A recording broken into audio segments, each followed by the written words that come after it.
माझा फोन तुम्हाला येईल, माझ्या बरोबर चला. पाहिजे तर आपल्या चुलत भावाला पण बरोबर घेतलं तर काही हरकत नाही.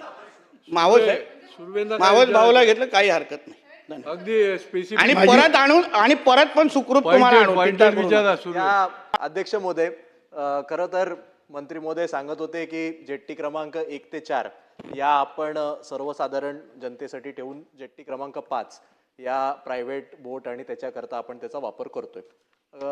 ते जे म्हणाले त्या मताशी मी सुद्धा अंशतः सहमत आहे, कारण जगभरात जिथे जिथे वेगवेगळ्या कोस्टल सिटीज आहेत तिकडे एखादी जेट्टी ही अतिशय डेव्हलप्ड असते आणि त्याचे रेट सुद्धा हायर असतात. माझा प्रश्न एवढाच आहे की आपण जास्त दर आकारत असताना आपण सरकार म्हणून त्यांना सुविधाच काही वेगळ्या देऊ शकतोय का? तर दुर्दैवाने तसं नाहीये. आपण ज्या अलिबागला किंवा अन्य ठिकाणी जाताना जो उल्लेख केला, मी फार काही त्याच्यातनं प्रवास केलेला नाहीये, पण जेव्हा मी जे काही फोटो बघतो, व्हिडिओ बघतो, त्या जेट्टीची सुद्धा अवस्था आत्ता प्रचंड वाईट आहे. अनेक सेलिब्रिटी हे जातानाचे व्हिडिओ दिसतात, अनेक क्रिकेटर हे अलिबागला त्यांची घरं आहेत त्याचे आम्ही व्हिडिओ आणि फोटो बघतो. तो जो काही अप्रोचचा रस्ता आहे हा काही आपल्याला गौरव किंवा आनंद होईल असा नाहीये.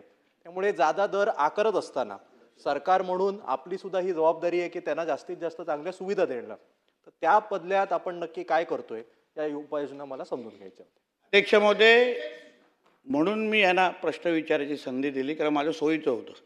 कारण अध्यक्ष महोदय यांनी अतिशय चांगला मुद्दा वरुणजींनी ह्याच्यामध्ये उल्लेख केलेला आहे. त्यासाठीच आपण रेडिओ क्लब जेटीची तयारी करतोय वरुणजी. त्यानेकरून तुम्ही जेटी अगर पाहिली तर त्याच्यामध्ये जे काही सुविधा तुम्ही बोलताय, जे तुम्ही बाहेरगावी गेल्यानंतर आंतरराष्ट्रीय शहरांमध्ये गेल्यानंतर साहेब ते तिकडे एकंदरीत जे काही मरीना बघायला मिळतात, जो काही फसाड बघायला मिळतो, तो आपल्या इकडे पण कधीतरी वरुणजी पाटील साहेब कधीतरी तयार झाला पाहिजे.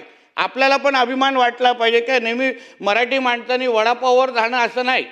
चांगला दर्जेदार एकदम उत्पन्न वाढून आपण पण मोठ्या घरामध्ये गेलो पाहिजे, आपण पण चांगले आयुष्य जगलो पाहिजे, या दृष्टिकोनातून हे सगळे केलेले प्रयत्न आहेत अध्यक्ष महोदय. आणि म्हणून वरुणजी ज्या बोलतायत त्या बाबतीमध्ये वरुणजी आमची त्याच सुविधा तयार करण्याच्या दृष्टिकोनातून आमची प्लॅनिंग आहे. तुम्ही गेला नसाल तर कधी माझ्याबरोबर चला. आता एक चांगली स्वीडनची बोट नाही, तुम्हाला काही त्रास होणार नाही कलानगरवरून, याची गॅरंटी आहे. तर तुम्ही नातेवाईकात आहात, काही प्रॉब्लेम नाही. पण वरुणजी स्वीडनवरून आपण एक कॅन्डेला नावाची एक चांगली बोट आणतोय इलेक्ट्रिकची. ज्या दिवशी ती येईल तेव्हा माझा फोन तुम्हाला येईल, माझ्या बरोबर चला. पाहिजे तर आपल्या चुलत भावाला पण बरोबर घेतलं तर काही हरकत नाही. मावस भाऊला घेतलं काही हरकत नाही. अगदी स्पेसिफिक आणि परत आणून आणि परत पण सुखरूप तुम्हाला आणून चिंता करू नका. सुरू आहे.